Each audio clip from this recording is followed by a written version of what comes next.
தொடர்ந்து இந்த மாதிரி உணவு முறையை ஃபாலோ பண்ணும்போது உங்களுக்கு வந்து எல்லா விதமான நோயும் தீருதுன்னா நம்புவீங்களா? நம்பி தான் ஆகணும். ஏன்னா அதோட ப்ரூஃபோட தான் உங்களுக்கு வந்து நான் இதை எடுத்து காட்டுறேன்.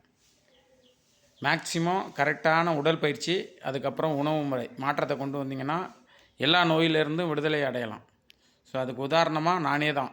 இந்த பாருங்கள், இது வந்து பரங்கிக்காய், புடலங்காய், பாவக்காய் 4 முட்டை. இது வந்து வெஜிடபிள் சூப். இதில் என்ன கலந்துருக்குனாக்கா சௌசௌ, முள்ளங்கி, கேரட், அப்புறம் காளான், கார்ன், பேபிகார்ன் கொஞ்சமாக கலந்துருப்பேன். எல்லா காய்கறியும் ரொம்ப கம்மியானது சின்ன சின்ன பீஸாக போட்டிருப்பேன். இதுதான் மதிய உணவு. இந்த மதிய உணவு இதே மாதிரி நிறைய வீடியோ நான் போட்டிருக்கேன். இதில் நான் உங்களுக்கு ஆதாரம் எதுக்கு இப்போ இந்த உணவெல்லாம் காட்டிகிட்டே இருக்கேன், இந்த போட்டுட்ருக்கேன் அப்படின்னு பார்த்தீங்கன்னா, இதை ஃபாலோ பண்ணிங்கன்னா கண்டிப்பாக உங்களுடைய சுகர் லெவல் வந்து கண்டிப்பாகும்.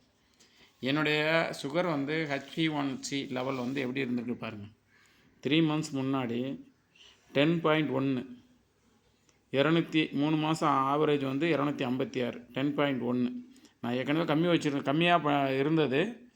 இது எப்போனா, நான் ஒரு சவுத் ஆஃப்ரிக்கா டூர் ஒன்று போயிருந்தேன். அதில் வந்து சாப்பாடை மாற்றி சாப்பிட்டு எனக்கு ஏறிச்சு.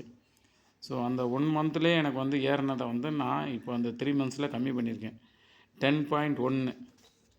அதே வந்து இப்போ நான் எடுத்திருக்கேன் 6.9. இன்னும் ஒன்று 3 மந்த்ஸில் நீங்கள் திரும்ப எடுத்து காட்டுறேன், 6.5க்கு வந்துடும். எனக்கு ப்ரீ டயபெட்டிக்ஸ் இல்லாத நிலைமைக்கே கொண்டு போயிடுவேன். இதை உங்களுக்கு நான் காட்டுறதுக்கு 146, 255லேருந்து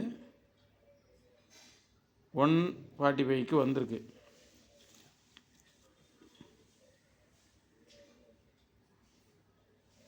ஆவரேஜ் குளுக்கோஸ் வந்து 151. ஆனால் இங்கே வந்து அதான் சாப்பிட்டதுக்கப்புறம் இங்கே வந்து பார்த்திங்கன்னா 292 இருந்தது 3 மந்த்ஸ் ஆவரேஜ். இதை பாருங்கள்,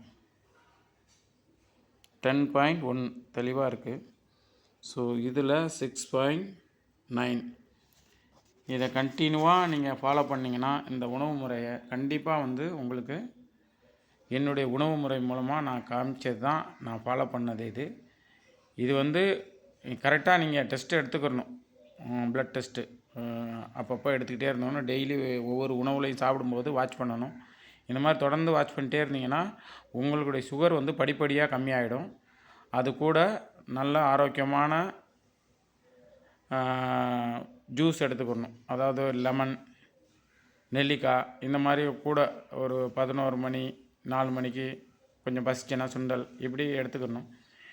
கார்ப் வந்து அதிகமாக எடுக்காதீங்க. எடுக்காமல் இருந்தீங்கனாலே உங்களுக்கு வந்து சுகர் வந்து கம்மியாகிடும்.